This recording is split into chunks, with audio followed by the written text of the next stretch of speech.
చెప్పండి సార్, చంద్రబాబు గారు వచ్చిన తర్వాత కరెంటు బిల్లుల పరిస్థితి ఏ విధంగా ఉందో, అసలు ఏ మాత్రం వస్తున్నాయి? కరెంటు బిల్లు ఆయన తగ్గిస్తా అన్నాడు అసలుకి. అవి తగ్గిలా ఇంకా ఎక్కువ. అప్పుడు 300 వచ్చాయి, ఇప్పుడు 600 వస్తున్నాయి. వీళ్ళకేమో ఎస్సీ వాళ్ళకేమో కరెంటు బిల్లు వాళ్ళు తీసేశారు.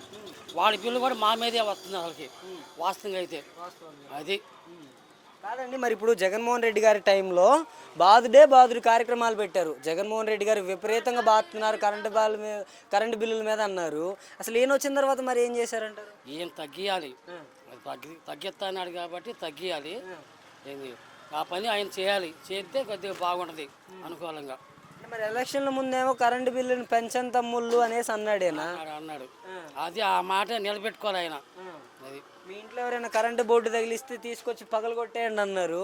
అప్పుడు అప్పుడు అవును అన్నారులే, కానీ ఇప్పుడు అదే ఆ మాట నిలబెట్టుకుంటే సరిపోద్ది. అది ఇంకా పింఛన్లు బాగానే వస్తున్నాయి. కాదండి, మరి ఇప్పుడు ఆయన సంక్షేమాలు ఇస్తున్నారు, కరెంటు బిల్లులు పెంచారు, తప్పే ఉంది అంటున్నారు కొంతమంది. అదే ఇటు ఇటు తీసుకుంటున్నా అటు కడుతున్నాడు అన్నట్టుగా, అంతేనా? అలాగా అది ఇస్తున్నారు కదా, ఆయన ఇచ్చారు, ఒక రూపాయి అదనంగా పెంచారు అంటున్నారు. ఇటు తీసుకోవడం అటు కడతం అవుతుంది. ఇంకా ఏముంది, ఇంకా ఒక చేతితో ఇస్తున్నారు, ఒక చేతితో తీసుకోవడం అవుతుంది, మరో చేతితో తీసుకుంటున్నారు. అంతే. ఇప్పుడు ఎంత వస్తుందండి మీకు సుమారుగా? ఇప్పుడు మీకు ఈయన చంద్రబాబు గారు వచ్చిన తర్వాత ఎంత వస్తుంది కరెంటు బిల్లు?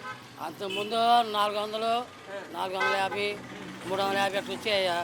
ఇప్పుడు 800, 900, 7 రూపాయలు వస్తుంది. ఇబ్బంది అయినా ఇట్లా ఉంటే ప్రజలకి ఇబ్బందే, మరి ఇబ్బందే. మరి సంక్షేమాలు ఏమైనా అందుతున్నాయండి? రైతు భరోసా ఇవి ఏమైనా వస్తున్నాయా? ఇక రైతు భరోసా అంటే మన కాగితాలు రాసుకొని పోయారుగా, ఏమి ఇవ్వలేదు. ఇస్తారు ఇప్పుడు. వాళ్ళు ఇస్తే ఇంకా వాళ్ళు ఎంకంట్లో పడతాయి. మరి ఇంట్లో మహిళలు ఉంటారు కదండి, వాళ్ళకి 15 అవి కూడా ఇవ్వలేదు. ఇస్తా అన్నారు కానీ అప్పుడు అవి మటుకు ఇలా 1500. ఇది 18 కాడి నుంచి 49 వరకు వాళ్ళకి ఇస్తా అన్నారు కదా. ఇలా వాళ్ళు తిడుతున్నారు కూడా, జనం తిడుతున్నారు కూడా. అప్పుడు అన్నాడు, ఇప్పుడు నేను ఈట్లోదని. అది సంగతి. 50 సంవత్సరాలు వాళ్ళకి పెన్షన్లు ఇస్తాను మన గవర్నమెంట్ వచ్చాక అన్నాడు కానీ కొంతమందికి రాసుకుంటున్నారు. ఇంకా ఇలా 50 సంవత్సరాల వాళ్ళకి ఇలా, అంతకుముందు వాళ్ళకి ఇచ్చారు. 50 సంవత్సరాల వాళ్ళకి ఇలా.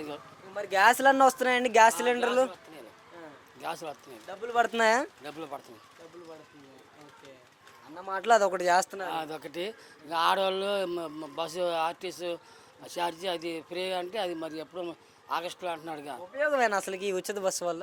ఏం ఉపయోగం? ఆడవాళ్ళు పోతుంటారు, మగవాళ్ళు మేకుండా ఇంటికాడికి కూర్చోవటం అయితే. ఆడవాళ్ళు మగవాళ్ళు అంటే బాగుంటుంది, కానీ ఆడవాళ్ళకి అంటే ఇంకా ఆడవాళ్ళే వాళ్ళే పోతారు, మగవాళ్ళే ఇంటికాడ కూర్చోవటం. ఇంకా ముసుగేసుకొని కూర్చో